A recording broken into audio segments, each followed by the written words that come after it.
iban conmigo. Y habiendo caído todos nosotros a tierra, oí una voz que me hablaba y decía en lengua hebrea: Saulo, Saulo, ¿por qué me persigues? Dura cosa te es dar coces contra el aguijón. Yo entonces dije: ¿Quién eres, Señor? Y el Señor dijo: Yo soy Jesús a quien tú persigues. Pero levántate y ponte sobre tus pies, porque para esto he aparecido a ti, para ponerte por ministro y testigo de las cosas que has visto y de aquella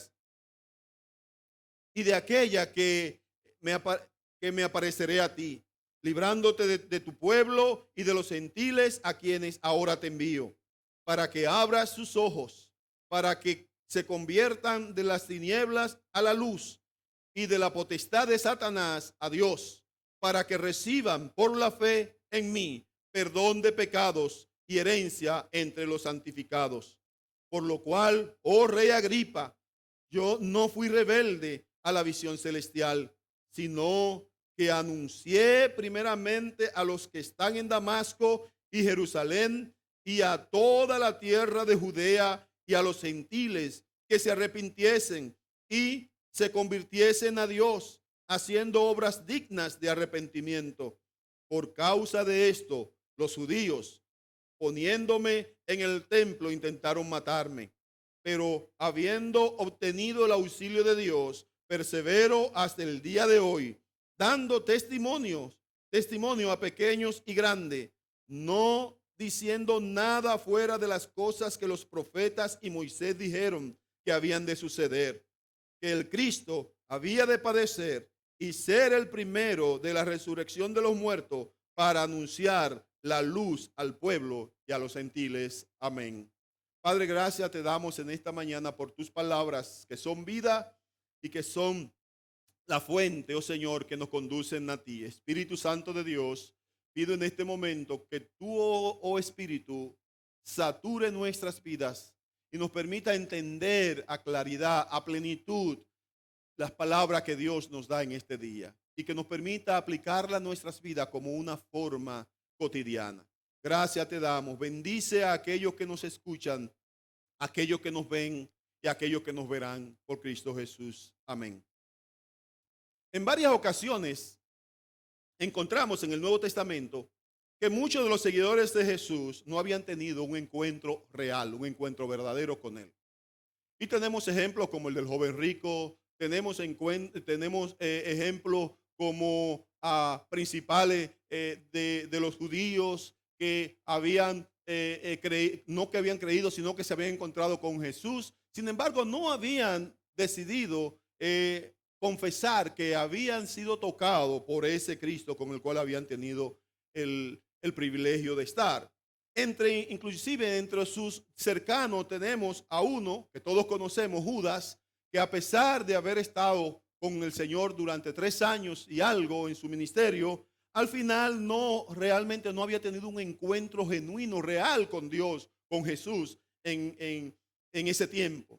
Sin embargo, encontramos a otros que sí, que tuvieron un encuentro genuino, que tuvieron un encuentro real y que decidieron que ese encuentro fuera algo especial en su vida. Y es el caso, por ejemplo, del endemoniado gadareno. Encontramos al endemoniado gadareno, que aquel hombre que andaba entre los sepulcros y todo esto, en el momento en que Jesús le dice: mira, vete hacia lo tuyo. Sin embargo, este hombre decidió seguir a Jesús donde quiera que Jesús iba en aquella región. Así que, hermanos, entonces vemos 2 puntos de vista diferentes en cuanto a lo que significa un encuentro con Dios. Hay para algunos que un encuentro con Dios solo significa oír de Dios. Hay algunos que un encuentro con Dios solo significa decir que creen en Dios. Para otros, un encuentro con Dios va mucho más allá. Va desde el inicio con haber oído y sigue con una relación que terminará el día en que podamos ver el rostro del Señor, porque a partir de ese día estaremos con Él por toda la eternidad. Es entonces necesario que nosotros entendamos que necesitamos un encuentro con Dios, y lo voy a poner en este caso con Jesús. Necesitamos un encuentro con Jesús. ¿Por qué necesitamos un encuentro con Jesús. Primeramente, necesitamos un encuentro con Jesús porque eso es una necesidad primordial para el ser humano. No hay forma, no hay motivo, no hay razón para que un ser humano rechace al Señor, a Jesucristo como su Señor y Salvador, a no ser que entienda que este no es suficiente para su vida. Pero todos sabemos, todo lo que hemos decidido entregar, todos los que hemos tenido un encuentro genuino con Jesús, sabemos que esto era una necesidad primordial para nosotros. Y si hablásemos a cualquiera de los que aquí estamos para que diera un testimonio, va a definir su vida antes de Jesús y después de Jesús. Y estoy seguro que lo que dirá a partir de Jesús es totalmente diferente a lo que era su vida antes de Cristo. Y es por ello que decimos que un encuentro con Jesús es una necesidad. Y es lo que Pablo está diciendo en esos versos, del verso 9 al verso 11, cuando Pablo expresa a Rey Agripa. Y es bueno poner en contexto lo que estaba pasando. Recuerden que los judíos habían tomado a Pablo, intentaban matarle, lo golpearon y Pablo apeló al César. Pablo dijo que como era ciudadano romano, debía ser juzgado por el César. Y es en este encuentro en el que estamos ahora. Primero, habían varios escalones que había que pasar para Pablo poder llegar al César. Y aquí está entonces delante de Agripa y su esposa Berenice, que están oyendo, y si leen los versos 1 en adelante, se van a dar cuenta que Pablo pide a Agripa que le permita hablar en su defensa, pero que él tenga paciencia, porque lo que le iba a decir era largo. Así que todos conocemos, ¿verdad?, los escritos de Pablo. Así que en este contexto, entonces, Pablo dice en esos versos 9 al 11, yo ciertamente había creído mi deber muchas cosas contra, había creído mi deber hacer muchas cosas contra el nombre de Jesús de Nazaret, lo cual también hice en Jerusalén. Yo encerré en cárceles a muchos de los santos, habiendo recibido poderes de los principales sacerdotes, y cuando lo mataron, recuerden a Esteban, yo di mi voto. Y muchas veces castigándolo en toda la sinagoga, lo forcé a blasfemar. Él creía que este era su deber. Es entonces que podemos ver que nosotros debemos tener un encuentro con Cristo, porque es una necesidad para el ser humano, pero porque esto trasciende a las religiones, porque esto va más allá de cualquier religión, porque esto va más allá de cualquier creencia. Regularmente las religiones que conocemos en el mundo se basan en los hechos de un hombre, de la creencia de alguien, de algún profeta, de algún hombre bueno, de alguien que se levantó e hizo algo para que sus seguidores que tienen que puedan creer en él. Sin embargo, sabemos que muchas veces la mayoría de estas religiones dejan al hombre, dejan al individuo de la misma manera como llegó a ella, vacío. No hay forma de que puedan llenar la necesidad que tienen. Y esto era lo que pasaba con Pablo. Pablo estaba dentro de lo que se suponía que era la religión perfecta, porque era la religión que Dios había dejado al pueblo judío para que por ella pudiesen llegar a obedecerle, para que por ella pudiesen llegar a agradarle. Sin embargo, se había convertido en algo tan vacío, en algo tan seco, en algo tan insípido, que no llevaba al hombre a que tuviera una transformación. No había transformación en lo que los judíos estaban haciendo. No había transformación en el fariseísmo. No había transformación aún en el mismo cuerpo de sacerdotes que estaban acá en el templo y de aquellos que estaban en las sinagogas. ¿Por qué? Porque habían hecho todo lo contrario a lo que Dios le había mandado hacer. Y es más, sabemos que habían añadido leyes innúmeras para poner más carga sobre aquellos que estaban queriendo obedecer de manera sincera. Es entonces que el pueblo judío se había vuelto un cumplidor de las leyes meramente por las razones sociales que esto podía conllevarle.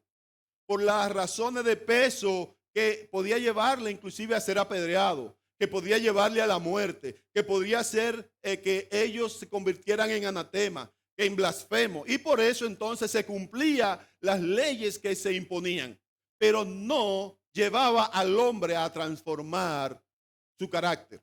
Esto era lo que estaba pasando allí. Pablo, creyéndose todo lo que le habían dicho Saulo en este entonces, todo lo que le habían enseñado, toda su trayectoria como fariseo, entonces sale en defensa de esa gran religión a la cual él había servido y en la cual había crecido. Y es ahí donde vemos a Pablo que está persiguiendo al nombre, a Jesús de Nazaret. Él no perseguía solamente, tal como él lo dice, a los que creían en Jesús.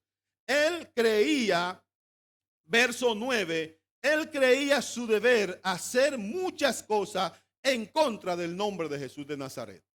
Así que vemos que esto trasciende la religión del hombre. Vemos que esto trasciende los pensamientos humanos. Vemos que esto trasciende todo lo que nosotros pudiésemos estar creyendo en este momento. Estoy seguro que ahora, en este momento, alguien me puede estar oyendo, alguien me puede estar viendo que está fundamentado en su religión. Y que dice, no, mi religión, yo nací en esa, nadie me mueve. Ahí fue donde yo nací, ahí nacieron mis padres, ahí me criaron, ahí me bautizaron, ahí me confirmaron. Y nadie me mueve de ahí. Sin embargo, no estamos hablando de que esa es la salida para tu vida. Te estoy diciendo que la salida para ti es un encuentro genuino con Dios. Si tuviésemos más tiempo, te pudiese mostrar por qué no hay un encuentro genuino con Dios, tal vez donde está en este momento. Que necesita moverte, necesita salir para tener ese encuentro con Dios. Así también necesitamos, es una necesidad para todo ser humano, un encuentro con Dios, con Jesús, porque el ego humano, el ego del hombre, le impide alcanzar la gracia de Dios. Pablo, cuando usted y yo nos los imaginamos a Pablo, yo lo imagino un hombre orgulloso. Y estoy hablando antes de su encuentro, ¿verdad? Pero me lo imagino un hombre orgulloso, un hombre letrado, un hombre que tenía la capacidad, un hombre que tenía la acción, un hombre que era capaz de ejecutar lo que le mandaban hacer. Era un hombre con un orgullo, era un hombre celoso de todo lo que representaba la investidura que él tenía. Así que su ego no le dejaba ver que lo que él estaba haciendo era algo en contra de Dios mismo, del Dios al cual él defendía. Lo que él estaba haciendo era algo en contra de lo que estaba establecido por el mismo Dios cuando había él establecido que su rostro tenían que buscar. Él había dado más fe, más confianza a lo que le habían dicho los sacerdotes que a lo que le decía la misma ley, que lo que le decían los profetas. Sin embargo, estamos viendo a Pablo, pero ¿qué tal el día de hoy? ¿Qué tal la sociedad en la que vivimos? ¿Qué tal a aquellos que por su ego y por sus estudios hoy nos dicen, todavía mantienen que el hombre desciende del mono? Se han vuelto tan estudiosos, se han vuelto tan filósofos, se han vuelto tan egocéntricos que todavía siguen diciendo cosas que la misma ciencia no puede sostener. Pero, ¿qué más si hablamos de aquellos que no son tan intelectuales? Aquellos que viven en nuestros barrios y que simplemente deciden no tener un encuentro con Dios porque su vida es más interesante que la que Cristo le puede ofrecer. Que es tiempo de gozar la vida, que es tiempo de disfrutarla, que es tiempo de la bacanería, que es tiempo de hacer lo que me gusta, que es tiempo de hacer lo que me place. El ego del hombre le impide alcanzar la gracia de Dios. El ego humano no nos deja ver que ese Dios se ha acercado al hombre para que su gracia, en la cual todavía estamos y que pronto cesará, pueda ser alcanzada a través de Jesucristo por el ser humano. Pablo era un hombre impetuoso, quizás soberbio, autosuficiente, Otros quizás se destacan por su pasividad en extremo, otros por sus complejos de inferioridad o por su doble ánimo o con el que no se deciden por Cristo. Otros argumentan que su pequeña mente no puede aceptar el hecho de que un Dios como el que describe la Biblia pueda querer tener una relación con ellos. Pablo en su tiempo no aceptaba a Jesús como ese Mesías que había sido enviado. Él necesitaba un encuentro genuino con Dios. Necesitaba un encuentro genuino con Jesús. Y es por eso que vemos a Pablo en medio de su defensa argumentando la necesidad que él tenía de ese encuentro con Jesús. Otro de los puntos por lo cual nosotros necesitamos un encuentro con Dios y que es algo imperante para nosotros, es porque nuestros proyectos pueden estar lejos de los proyectos de Dios. Lo que yo quiero puede estar muy lejos de lo que Dios quiere para mí. Pablo pensaba que él hacía lo correcto. Verso 12. Ocupado en esto, iba yo a Damasco con poderes y comisión de los principales sacerdotes. O sea, él estaba convencido que lo que él estaba haciendo era necesario hacerlo. Había que darle un escarmiento a esos cristianos. Había que darle un escarmiento a esos que creían en Jesús de Nazaret. Había que darle un escarmiento a esos que se estaban reuniendo diciendo que habían visto al Mesías, que estaban obedeciendo al Mesías. Había que darle un escarmiento a los apóstoles, porque ellos se habían levantado en contra de las órdenes de los sacerdotes para hablar de ese nombre. Había que darle un escarmiento a todos aquellos que se opusieran a la voluntad de la iglesia suprema, del templo y de todo lo que significaba el orden sacerdotal que en ese momento se estaba rompiendo. Así que Pablo toma y sale a hacer lo que él entiende que es lo correcto, sus propios planes. Pero no contaba que Dios tenía unos planes diferentes para él. Y gracias a Dios que por su gracia y misericordia no le fue peor. En segundo lugar, entonces, necesitamos un encuentro con Dios porque Dios se ha revelado al hombre a través de Cristo Jesús. Es solamente a través de Cristo Jesús que podemos ver la revelación de Dios en la vida del ser humano y en el mundo en el cual vivimos. Cristo es la verdadera luz. Y Pablo lo dice de esta manera en el verso 13. Cuando a mediodía, oh rey, yendo por el camino, vi una luz del cielo que sobrepasaba el resplandor del sol, la cual me rodeó a mí y a los que conmigo iban. Una luz. No sé si usted se ha puesto a pensar en esto. Una luz al mediodía. Ahora, trate de mirar al sol al mediodía. Trate al mediodía, a las 12, usted sale a la calle con el sol bien incandescente y mire al sol a ver qué usted va a ver.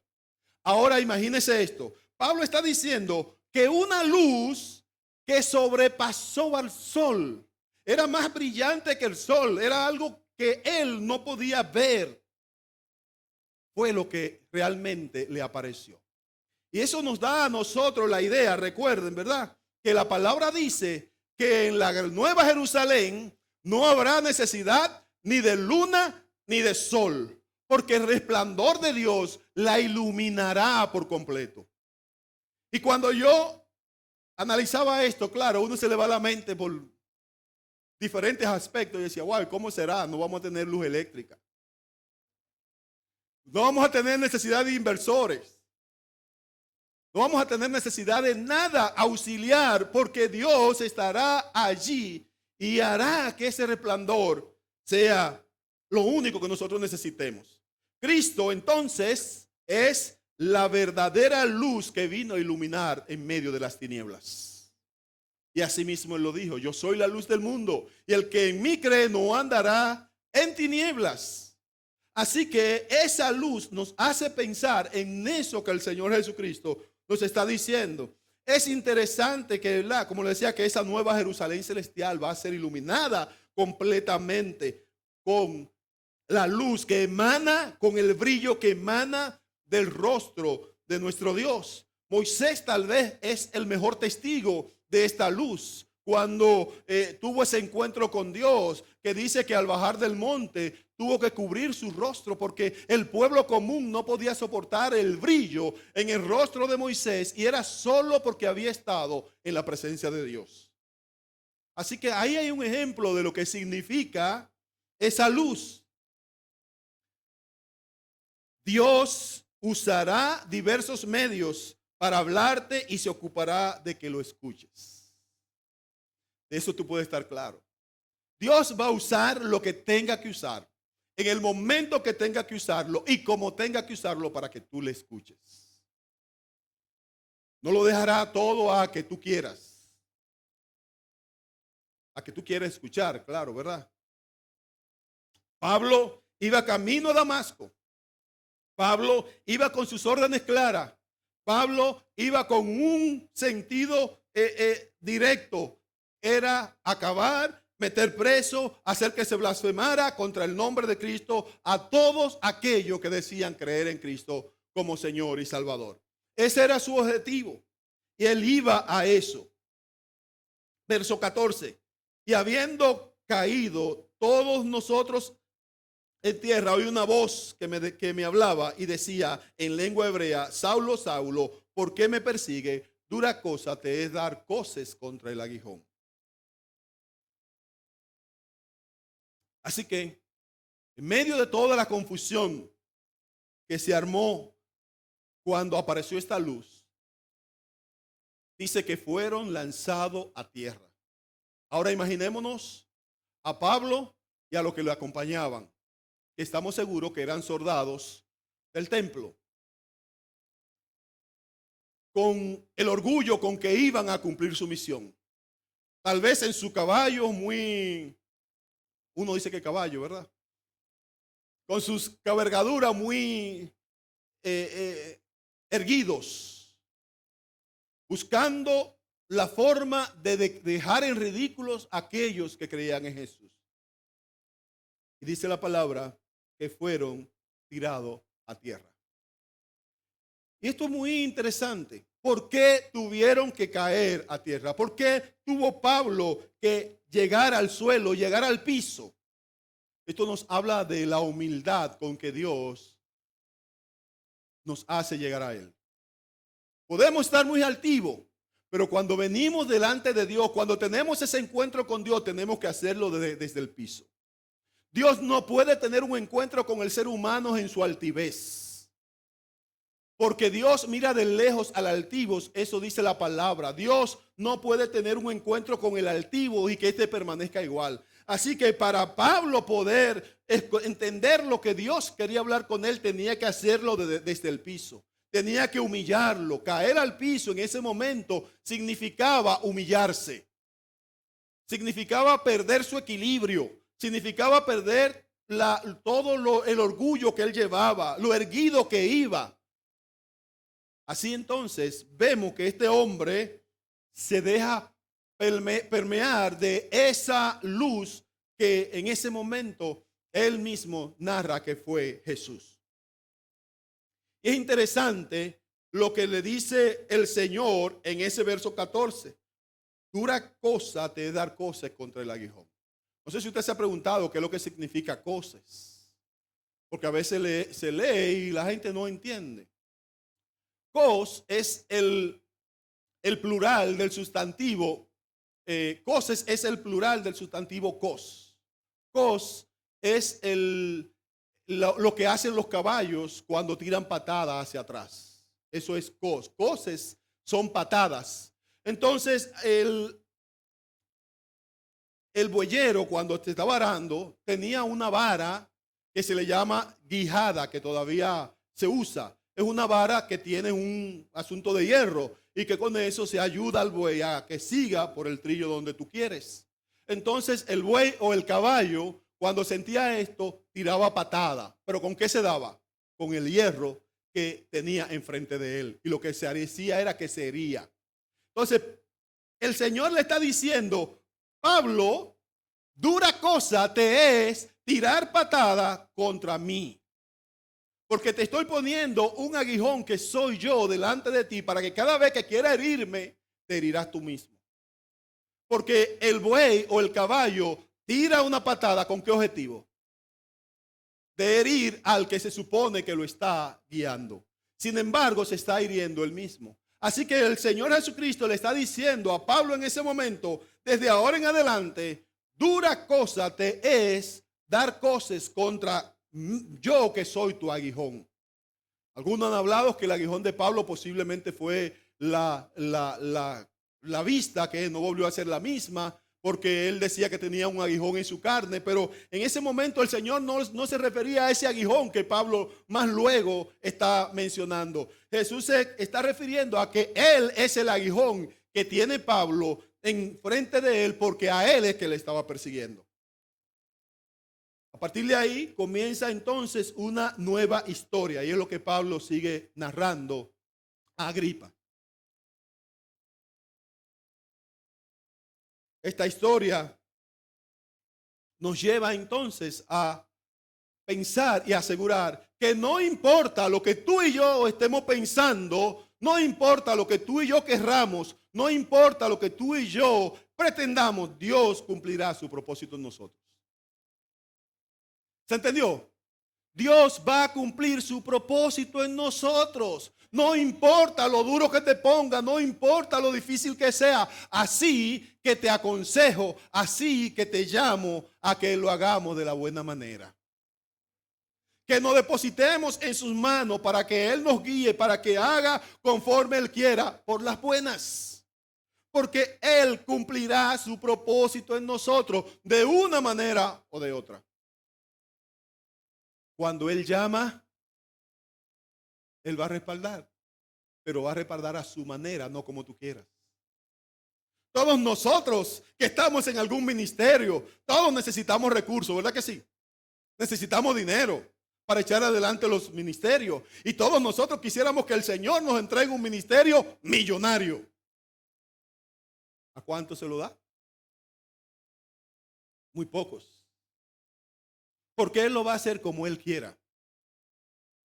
Dios cumplirá su propósito en nosotros y sobre todo ese propósito de salvación, ese propósito de entrega, ese propósito de encuentro que Él quiere tener con aquellos que somos sus hijos. En tercer lugar, necesitamos un encuentro con Dios porque cuando esto ocurre, Dios produce una profunda transformación en el ser humano. ¿Recuerdan al principio que les dije que la religión que normalmente conocemos no logra transformar al ser humano?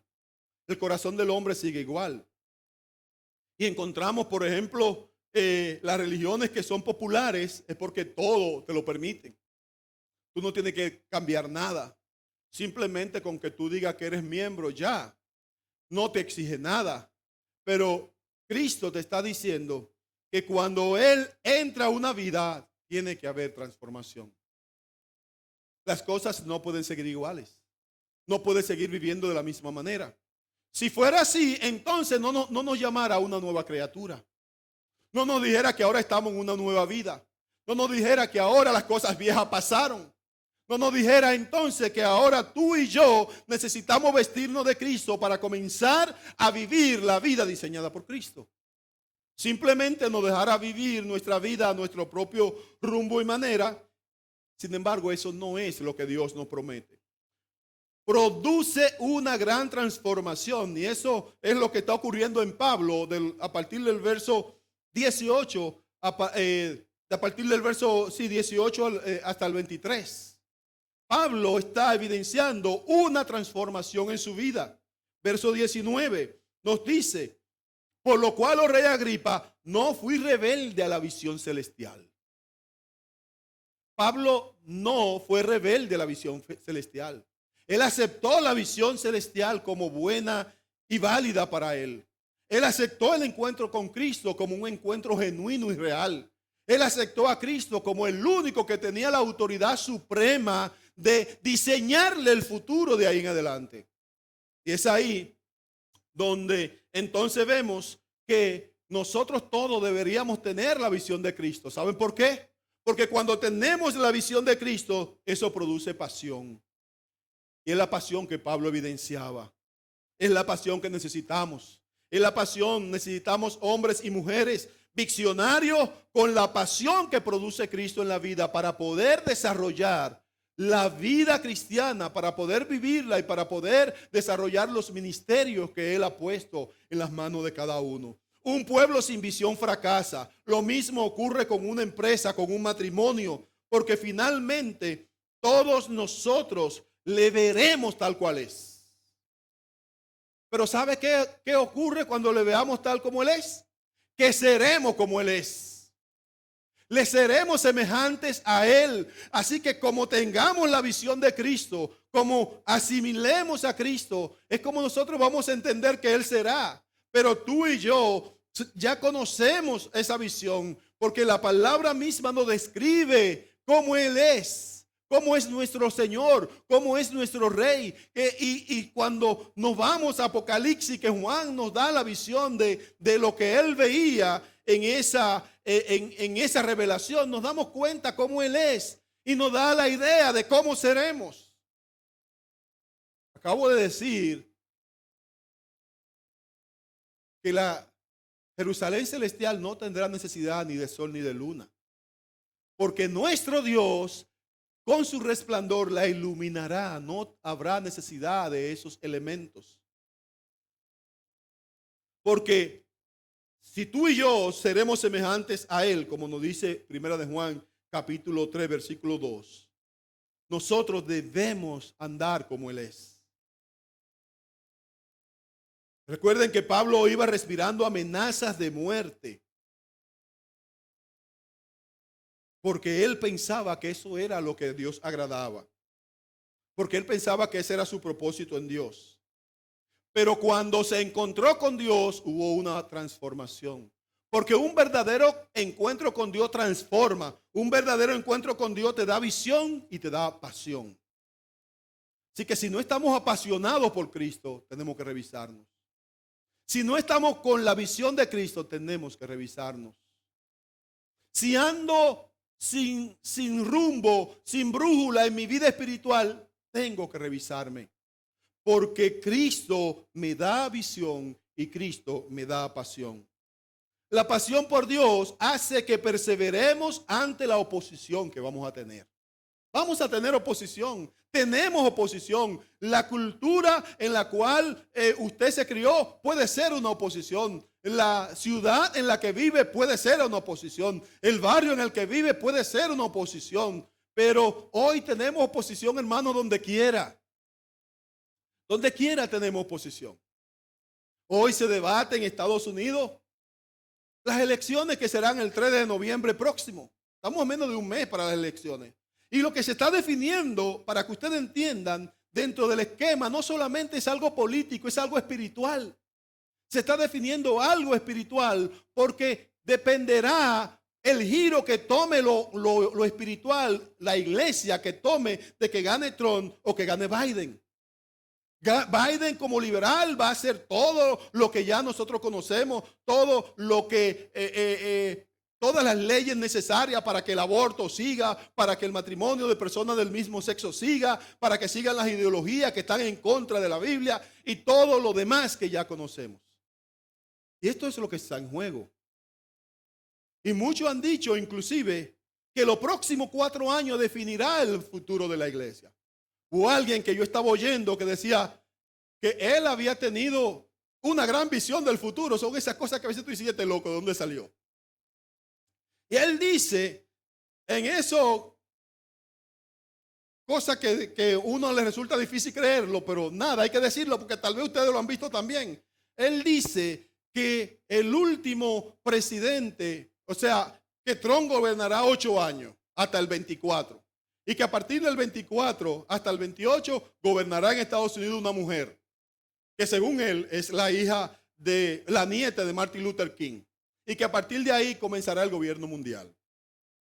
Tú dices, bueno, vamos a ver. El Señor nos deje llegar hasta el 28, a ver si ocurrirá, como dicen, ¿verdad? Pero si esto es real, hermano, porque también le asalta a uno la duda, ¿y si esto es real? ¿Y si esto es real? ¿Y si en el 28 comienza el gobierno mundial? ¿Qué ocurriría? ¿Usted sabe qué ocurriría? Que la iglesia no estará aquí. Que usted y yo, si permanecemos como dice la palabra, no estaríamos aquí. Ahora, no es que nos aferremos a eso como una verdad insolayable, como una verdad que no puede ser quebrantada. No, no, esas son cosas que pudiesen ocurrir o que no pudiesen ocurrir. 50% verdad y 50% mentira. Pero la verdad que tenemos ahora aquí es que cuando tú y yo tenemos pasión por Cristo, vamos a tener oposición. El mundo se va a levantar. Satanás se va a levantar, como dice Pablo. Satanás mismo se levantó. Y los mismos judíos a los cuales él servía, a los mismos que él estaba sirviendo en ese momento, fueron los que le querían matar. Los mismos sacerdotes que le dieron órdenes para ir a matar a los cristianos, para encarcelarlo, para hacerlo blasfemar, son los mismos ahora que lo meten en el templo y lo quieren matar, que se escapa por la providencia de Dios y apelando a que él es ciudadano romano y que tiene que ser llevado al César. ¿Qué le parece? Vamos a tener oposición. El día de hoy, a la iglesia cristiana y a los cristianos se le llama como intolerantes, y eso lo he dicho antes. Nosotros somos lo más intolerantes que hay en este mundo. Hoy el capítulo religioso de la ONU llama a los cristianos como los mayores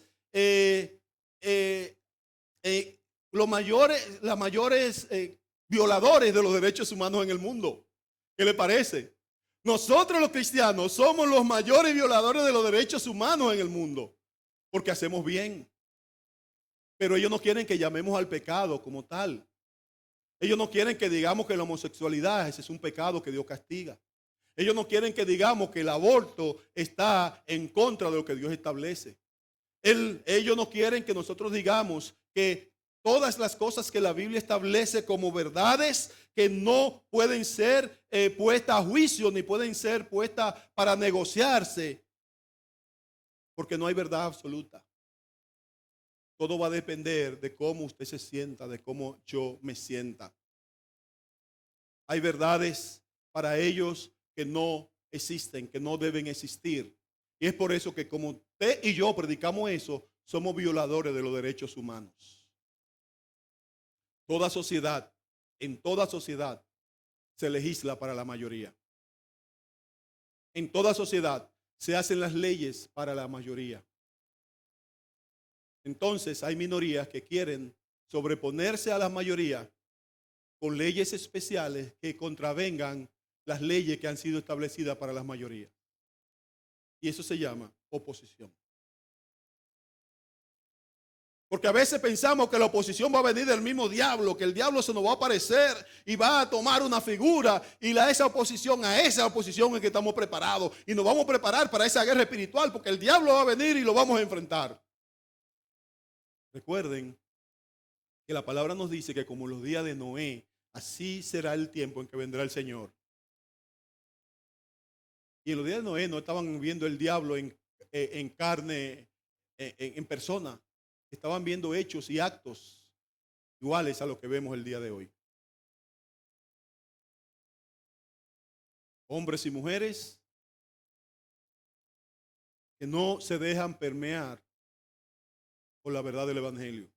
Hombres y mujeres que no entienden necesario tener un encuentro con Dios, con Jesucristo.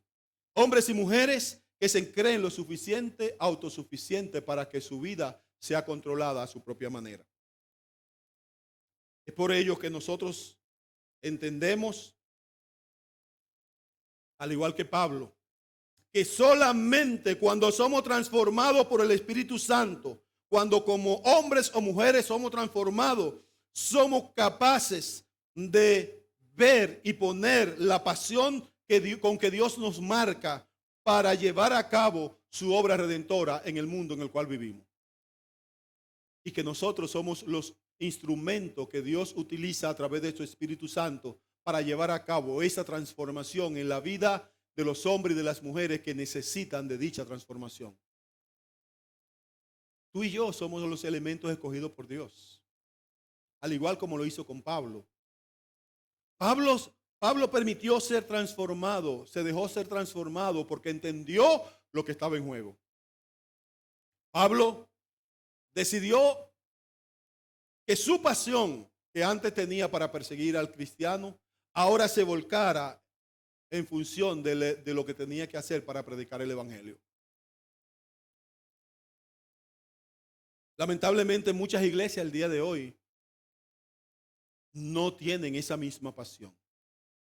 Lamentablemente en este tiempo de pandemia, muchos de nuestros hermanos, incluyéndonos Iglesia Manantial de Vida, han demostrado que realmente no han tenido ese encuentro con Dios. Lamentablemente muchos de nuestros hombres nos han dado la razón o le dan la razón a la palabra de Dios de que no han tenido ese encuentro con Dios. Muchas de nuestras mujeres no están dando evidencia de haber tenido un encuentro con Dios. Muchos de nuestros jóvenes no han dado evidencia de haber tenido un encuentro real con Dios. Y es necesario hacer el llamado de que necesitamos tener un encuentro con el Dios que nos ha creado. Un encuentro con el Dios que nos ha permitido estar en este tiempo en el cual nosotros estamos. Un encuentro con Dios es vital, no solamente para la vida presente, sino futura. Cuando nosotros podemos decir que podemos ver a Dios obrando en nuestras vidas, cuando podamos decir que podemos ver a Dios en las cosas que hacemos, cuando podamos decir que podemos ver a Dios en las decisiones que tomamos, cuando podamos decir que tenemos una pasión que nos quema, que no podemos refrenarla en favor de lo que Dios quiere para este mundo y para nuestras vidas. Cuando podamos decir que la luz de Cristo está en mí y que me lleva a dar y hacer más allá de lo que yo mismo como ser humano pudiese hacer, entonces son evidencia de que me he encontrado realmente cara a cara con el Dios que me ha llamado. Necesitamos que Cristo transforme nuestras vidas para poder, con nuestro testimonio, dar a otros y ayudarle a que también sea transformado. Aquellos que nos ven y que no conocen a este Cristo como Salvador y Señor. Aquellos que nos escuchan y que no conocen a ese Cristo como su Señor y Salvador. Estamos haciendo el llamado en esta mañana. Necesitas 9:11 un encuentro con Dios. Necesita 9:11. Cuando hablamos de 9:11 estamos hablando de emergencia. Necesita con carácter de emergencia un encuentro real con el Dios al cual tendrás que ver en el futuro. Porque si no tienes el encuentro con Él aquí, déjame decirte que lo tendrás en la eternidad. Si crees que te vas a escapar de Él, no lo vas a lograr. Aunque aquí no tengas el encuentro con Él, un día tendrás que verte cara a cara con Él. Y tú vas a ver su gloria, tú vas a ver su majestad, tú vas a ver todo lo que Él significa. Pero ¿sabes qué es lo peor? Que el encuentro no será tan feliz para ti como pudiese serlo en esta tierra. Aquí podemos ser felices viviendo a la sombra de nuestro Dios. Y en la vida eterna, ni qué decir, no tenemos cómo describir lo que eso significa para nosotros. Pero podemos ser infelices creyendo que somos felices en esta tierra y al final tener otra herencia de infelicidad, que nosotros le llamamos perdición eterna. Nosotros no, le llama la Biblia. Así que es necesario que el día de hoy tengas un encuentro con Dios. Yo quisiera terminar orando. Terminar orando por aquellos que nos ven y que no han decidido entregar su vida a Cristo. Para que Dios mueva tu corazón, para que Dios mueva tu vida, para que Dios te haga entender que Él tiene propósito para con tu vida, pero es necesario que tú pongas de tu parte, dejando que Cristo entre a tu corazón, entregando tu vida a Cristo para que Él te moldee y para que Él haga conforme a su propósito para ti. Padre, gracias te damos en esta mañana. Te honramos, te glorificamos y te bendecimos, porque tú eres nuestro Dios. Gracias, Señor, por el privilegio que nos ha dado a cada uno de los que estamos aquí y a muchos de los que nos ven, el privilegio de haber tenido un encuentro contigo. Te pedimos, Señor, primeramente, que nos ayudes cada día a estar conectados. Y que si estamos desconectados de ese encuentro inicial, si estamos desconectados de esa visión y pasión, Padre, que nos conectes ahora por tu Espíritu Santo en el nombre de Jesús. Que perdones nuestras faltas, que perdones nuestros pecados, que perdones, Señor, nuestra debilidad de carácter, que perdones, Señor, las cosas que no hemos hecho, que hemos debido hacer, y que perdone las que hemos hecho, Señor, que no hemos debido hacer. Perdónanos, Señor, porque muchas veces no entendemos lo que tú quieres para nuestras vidas y no entendemos y no actuamos conforme a ello. Somos cristianos, pero muchas veces queremos hacer las cosas a nuestra manera. Por eso perdónanos, Dios. Pero de manera especial te quiero pedir ahora por todos aquellos que nos están viendo, oh Dios, y que todavía no han hecho la decisión para recibir a Cristo como Señor y Salvador de sus vidas. Muchos de ellos están amparados en su propia religión. Muchos de ellos están amparados, oh Dios mío, en su propio pensamiento. Muchos de ellos están amparados en que yo sé lo que es suficiente, de lo que es bueno, de lo que es conveniente para mi vida. Sin embargo, oh Señor, no pueden ver lo que tú has diseñado para ellos, que siempre, oh Dios, será mucho mejor. Te pido por ellos, Señor. Ten misericordia. Oh Espíritu Santo de Dios, ahora trata con sus pecados. Trata, Señor, con sus vidas. Trata, oh Dios mío, con la necesidad que tienen de Cristo en su corazón. Aquel ahora que se siente con un vacío en su corazón. Oh Dios mío, en el nombre de Jesús, te pido que tú hagas una visitación especial.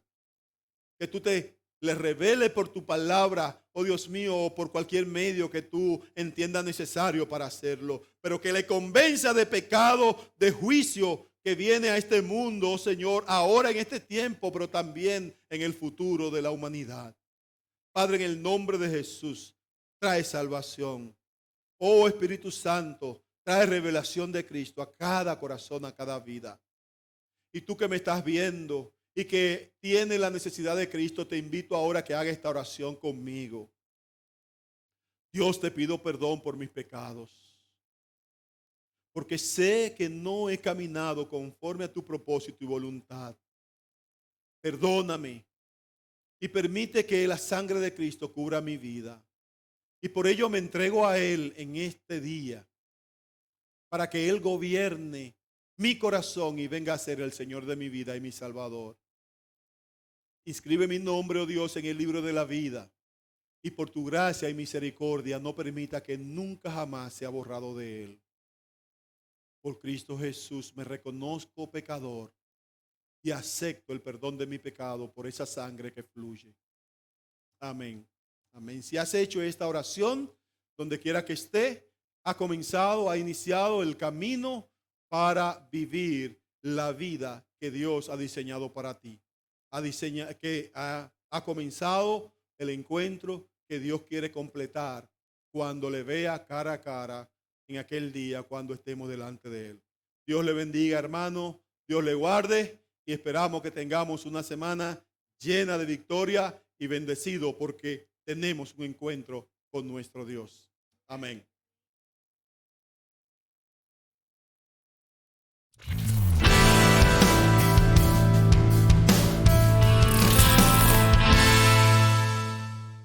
Dios le bendiga, hermano.